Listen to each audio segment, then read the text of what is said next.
Your boy back again with another one. Today, we're getting into some serious street drama that's going to have you shocked. Remember when NBA Youngboy dropped that track and the whole scene went wild? Let's break this down. This ain't just about a song. It's about years of tension, real street history, and two legends from the same city who went from being close to completely falling out. When NB said Boosie on that track, he wasn't just throwing out a random name. He was bringing up old issues that many thought were long gone. That line hit deep, especially for Boosie, who thought all that past drama was finally buried. We're talking about a serious case that almost changed Boosie's whole life, the loss of a respected figure in the streets, and how Baton Rouge has never been the same since. This is the kind of story that shakes up an entire city. To really understand how we got here, we got to rewind back to the start. Both NBA Youngboy and Boosie come straight out of Baton Rouge, Louisiana, but their connection runs way deeper than most people realize. Baton Rouge ain't even that big, only around 220,000 people, so when two artists blow up from the same area, their paths are bound to cross sooner or later. Boosie was already running the city in the early 2000s. He had the whole BR on lock way before Youngboy even hit the scene. Back then, Youngboy was just a young kid watching the neighborhood legend do his thing, not knowing that one day their names would be tangled up in one of the wildest stories Louisiana's ever seen. We're talking about Boosie, the man who came up in the game with dropping classics while Youngboy was still a kid in school. But here's the thing about Baton Rouge, that city's got deep lines dividing it. You got North Baton Rouge, South Baton Rouge, and all these different sections that don't always see eye to eye. Boosie reps the South Side, especially that bottom area, while Youngboy comes straight out of the North.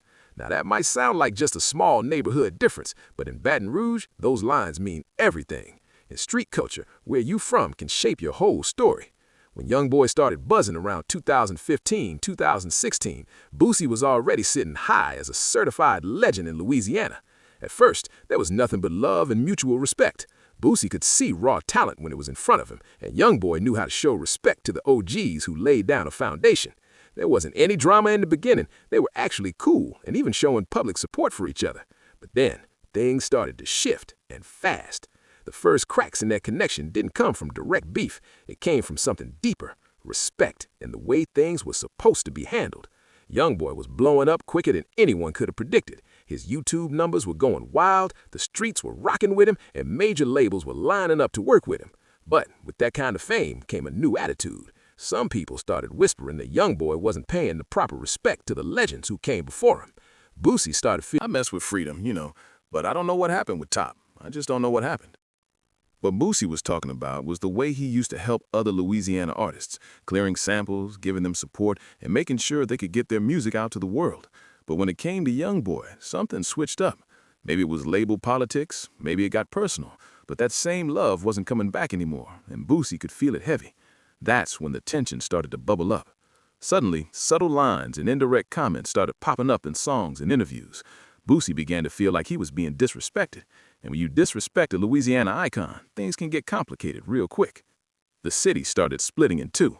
You were either Team Boosie or Team Youngboy, and that divide had Baton Rouge buzzing with rumors and debates. When things hit their peak, Boosie wasn't holding back anymore. He made it clear he felt Youngboy was crossing lines and not showing the proper respect. In Boosie's eyes, he had spent years putting in work for Louisiana hip-hop, opening doors, giving platforms, and paving the way for the next generation, only to feel like Youngboy was being ungrateful. From that point on, the tension moved from quiet whispers to open mic battles. Fans started catching on that some of Youngboy's lyrics sounded like they were aimed straight at Boosie, and Boosie wasn't staying silent either. The fans were loving the drama, but in the streets, things were getting tense. Boosie was basically saying the Youngboy needed to show respect to the OGs who built the path before him. He felt like the young star was moving too bold and needed to slow down a bit. But here's what really shocked everybody.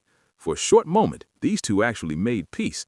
We're talking about a legendary phone call that had Kevin Gates, Fredo Bang, Boosie, and NBA Youngboy all on the same line. This wasn't just any regular chat. This was Louisiana royalty linking up to finally put the tension to rest. Boosie even opened up about it later with real emotion, saying, "Man, that call caught me off guard. I was talking about that Youngboy situation, then Gates jumped on, Fredo jumped on. It turned into something powerful." That call came right after Boosie took a plea deal in his federal case, at a time when he was under heavy stress, dealing with family problems, legal pressure, and the weight of everything on his shoulders. That single conversation hit him hard in the best way. He even said, "I really needed that phone call." You could feel how much it meant to him, like a light moment during one of the darkest times in his life. Everyone on that call had their own history and differences, but for once, they were all talking with mutual respect. For a little while after that, the energy between them cooled down. Boosie said once everyone started working and focusing on their grind, I'd never been the type to hold on to hate. It was a rare moment of unity in Louisiana hip-hop, proof that even with all the tension and pride, respect can still bring people together when it really matters. But just when everyone thought the peace was solid, things started heating up again. It all began when Youngboy dropped a few tracks that had fans talking like crazy. Some said he was throwing slick lines at Boosie again, while others claimed it was just music. Either way, the internet ran with it, and once social media got involved, the rumor spread fast. Boosie wasn't feeling the speculation, though. He went online and made it clear he wasn't trying to beef with anyone, but he also wasn't going to let anyone play with his name. I don't got no problem with that man, he said in one interview, but I stand on respect. Always have, always will. You could tell there was still some unspoken tension between them, even if nobody said it outright. Fans kept picking sides, posting clips, and breaking down lyrics like detectives. Every bar, every post, every look, people were searching for hidden meanings. Baton Rouge felt like it was right back in that split energy again, with Team Boosie and Team YB popping up all over the place. At the same time, both artists kept focusing on their own moves. Youngboy was locked in at home, dropping albums non-stop, proving he didn't need to be out in the spotlight to stay relevant. Meanwhile, Boosie was still holding down shows, staying connected to the people, and reminding everyone that he's been representing Louisiana since day one. Even though they weren't speaking directly, the respect was still there, just wrapped in pride and history. The fans might crave the drama, but deep down, both of them know their names carry weight in the same city that raised them. It really looked like Louisiana was finally coming together again. Boosie was even talking about putting together a full project with Youngboy, and fans went wild over the idea. The whole city was buzzing with excitement, and for the first time in a long while, it seemed like the tension was truly over. People thought the past was behind him, and Louisiana hip-hop was ready for a fresh start. Kevin Gates probably played a huge part in making that call happen.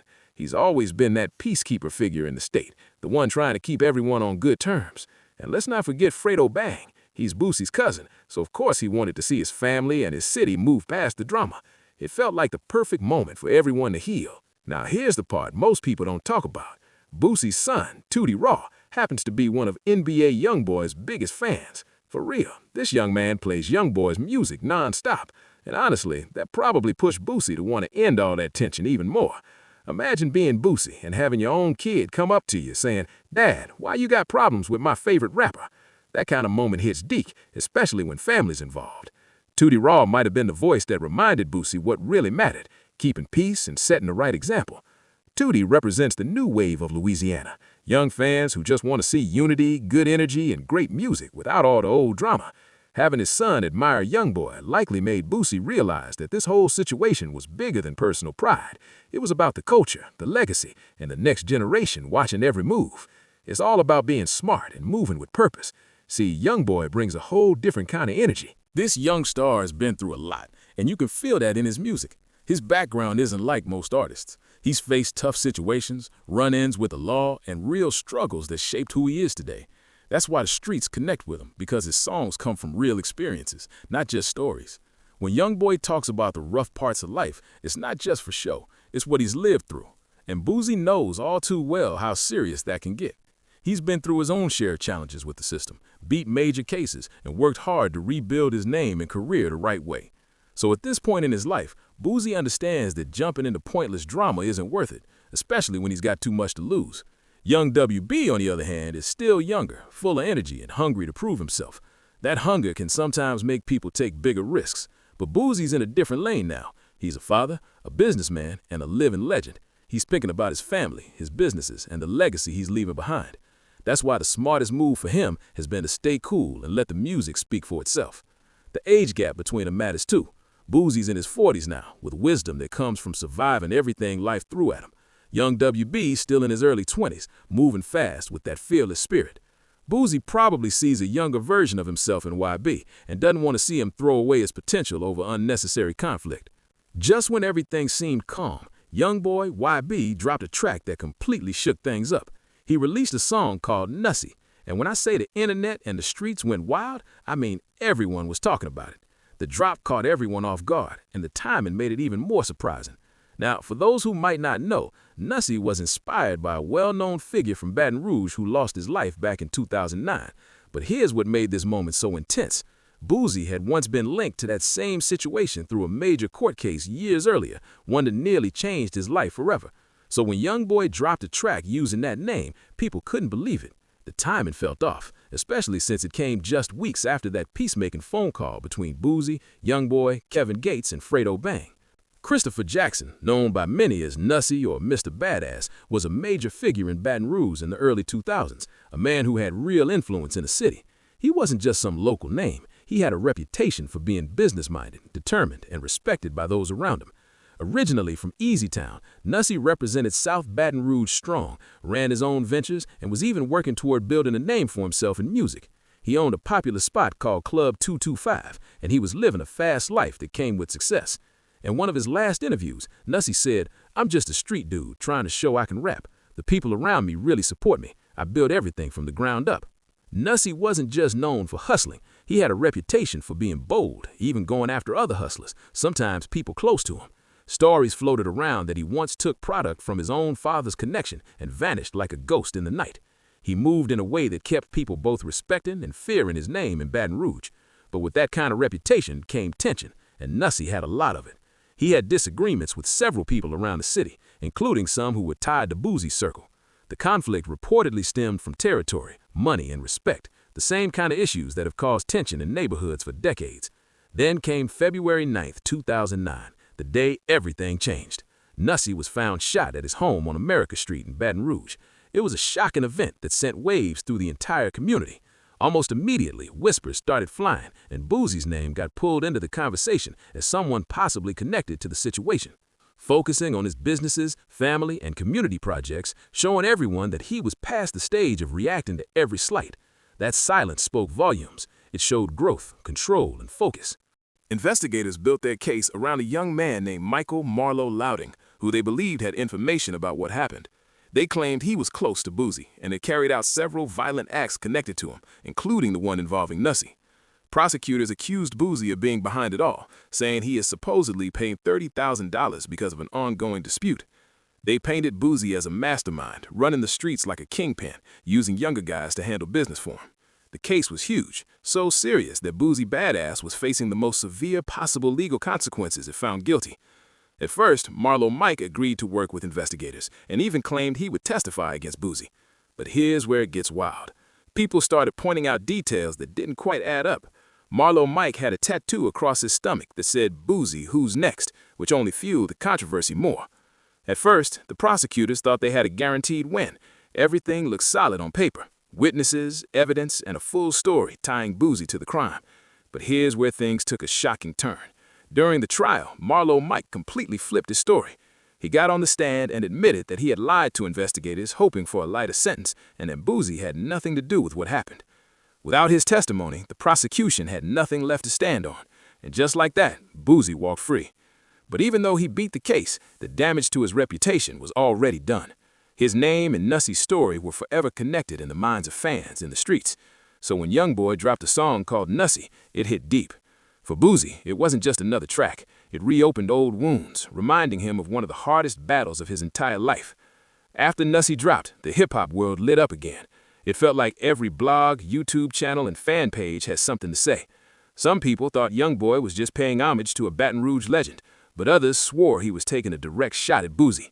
The song instantly reignited old conversations, and the city was buzzing with mixed reactions. Boosie, on the other hand, was clearly caught off guard. He didn't immediately respond with anger, but you could tell the track didn't sit right with him. For Boosie, that name wasn't just history, it represented one of the toughest times in his life, when his freedom, career, and reputation were all on the line. To have that name pop back up in a song by someone he just made peace with, that had to sting. Fans were divided. Some argued that Youngboy was just expressing himself through storytelling, something he's always done in his music. Others felt like the timing of the song made it impossible to ignore the deeper meaning. Was it coincidence, or was Youngboy trying to make a statement without saying it directly? Either way, Baton Rouge couldn't stop talking about it. Boosie stayed calm, though, and instead of firing back online or through music, he took a more mature route. Meanwhile, Youngboy kept doing what he always does, staying in his own world, dropping music non-stop, and letting the numbers speak for themselves. Love him or hate him, one thing's for sure, his influence runs deep. And when he drops something, the whole culture feels it. The Nussie moment reminded everyone that no matter how far these artists come, the past is never too far behind, especially in a city like Baton Rouge, where history, loyalty, and pride are all intertwined in every lyric, every move, and every beat. When Boosie first heard about the Nussie song, you could tell it hit him deep. In one of his interviews, he didn't hide his feelings. He made it clear how he felt about people mentioning those who had passed away. He said something along the lines of, "If we had problems while you were alive, that was between us, but I'm not going to disrespect anyone who's no longer here." That shows maturity, even when emotions were high. Still, you can see he was upset. Boosie felt like YB had crossed a personal line. This wasn't about fame, clout, or music. It was about respect. The Nussie situation wasn't just a random reference. It touched on a dark time in Boosie's life that he spent years trying to move past. And hearing that name again from someone he just made peace with, that hurt more than anything. But instead of snapping back or making things worse, Boosie chose to stay in control. He could have easily dropped a fiery diss track or gone online to air everything out, but he didn't. He took the high road. When asked if he'd talk to YB again, Boosie said, "I don't want to talk to him. I don't hate him, but I don't play like that. Some things you just don't do." You could feel the disappointment in his voice. Not anger, but real pain. For Boosie, this wasn't about keeping a feud alive. It was about loyalty, trust, and how fragile peace can be when pride and history are involved. He had truly believed they'd moved past the tension and were on the verge of making something big for Louisiana. He wanted to show unity, especially for the younger generation watching both of them. But with Nussie, all of that progress vanished overnight. The trust was gone, the collaboration plans disappeared, and that sense of Louisiana unity faded again. YB reopened old wounds that Boosie truly thought had healed, and after that, there was no turning back. This whole situation shows just how complex things can get when pride, loyalty, and history mix together, especially between two legends from the same city. Boosie and NBA Youngboy should be working together, building up Louisiana, and showing the world what Baton Rouge talent is really about. But instead, they got tangled up in old feelings and misunderstandings that never fully went away. The truth is, this story might not be over yet. YB is still young, driven, and not afraid to say what's on his mind, sometimes without thinking about how deep those words might cut. Meanwhile, Boosie is a seasoned vet who's earned his respect through decades of struggle and success. He's not the type to let anyone play with his name, even if he's trying to move with wisdom. Something tells me this story still has more chapters to come. Whether it's more music, more interviews, or a surprise reunion down the line, only time will tell. Because at the end of the day, both of these guys are Louisiana royalty, and there's more than enough room for both of them to shine. It's just sad to see pride and emotions get in the way of what could have been a legendary partnership. Now, I want to hear from you. What do you think about all this? Was Youngboy wrong for dropping that Nussie track, or was he just expressing himself through his art? Should Boosie have handled it differently, or did he do the right thing by keeping his cool? Drop your thoughts in the comments below. I want to see what y'all think. Don't forget to hit that like button, subscribe, and turn on notifications so you don't miss the next deep dive into Louisiana's wildest hip-hop stories. Your boy is going to keep bringing you the real. No sugarcoating, just facts.